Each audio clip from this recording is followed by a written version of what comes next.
ઉત્તરાયણ પર્વ બાદ જીવદયાનો અનોખો અને પ્રશંસનીય અભિગમ રાજ્યસભા સાંસદ મયંક નાયકે અપનાવ્યો છે।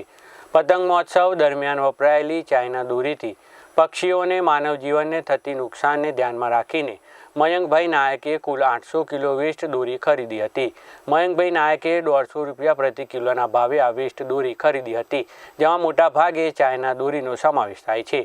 આજે આ તમામ દોરી મહેસાણા મહાનગરપાલિકાને સોંપવામાં આવી હતી। મહાનગરપાલિકા દ્વારા આ દોરીનો વૈજ્ઞાનિક પદ્ધતિથી નિકાલ કરવામાં આવશે, જેથી પર્યાવરણ અને જીવજંતુને થતું નુકસાન અટકાવી શકાય।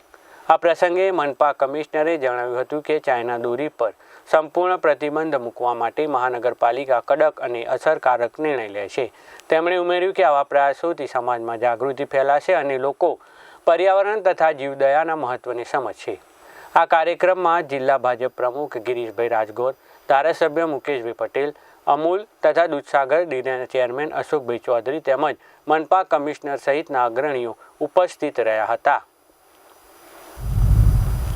ઉત્તરાયણના તહેવાર પછી જે દોરી ફસાતી હોય છે, ભૂંસો પડી હોય એના કારણે પર્યાવરણને, પશુ પક્ષીને અને સ્વચ્છતા ત્રણેયને અસર કરતી હોય।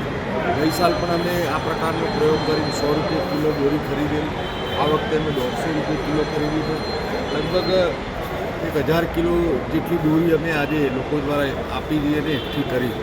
આને કારણે મને પ્રધાનમંત્રી શ્રી મોદીજીના કહે છે કે પર્યાવરણને બચાવવું જોઈએ, જીવદયાને બચાવવું જોઈએ અને સ્વચ્છતા રાખવી જોઈએ। એ આશયથી અમે આ કામ કરી રહ્યા છીએ। અને ખાસ કરીને આજની જે અહીંયા દોરી ભેગી થઈ છે એમાં ચાઇના પ્રકારનો પણ દોરી છે, તો આપના માધ્યમથી મારી વિનંતી છે કે આવનારા ઉત્તરાયણના તહેવાર કોઈ પણ નાગરિક ચાઇના દોરીનો ઉપયોગ ના કરે, જેને કારણે લોકોની જાનહાનિ થાય છે, પશુ પક્ષીને પણ અને પર્યાવરણને નુકસાન થાય છે, એ જ વિનંતી છે। અંદાજે કેટલા કિલો દોરી અહીંયાથી? આ અંદાજે લગભગ 1000 કિલોની આસપાસ દોરી છે। અને અગાઉ પણ મનપા આની કેવી રીતે આનું ડિસ્ટ્રોય મનપા આને એક ખાડો ખોદી અને એમાં એને જે એની નિકાલ કરવાની પદ્ધતિ છે, એના નિકાલ કરવાની પદ્ધતિથી આ તમામ દોરીનો નિકાલ કરશે।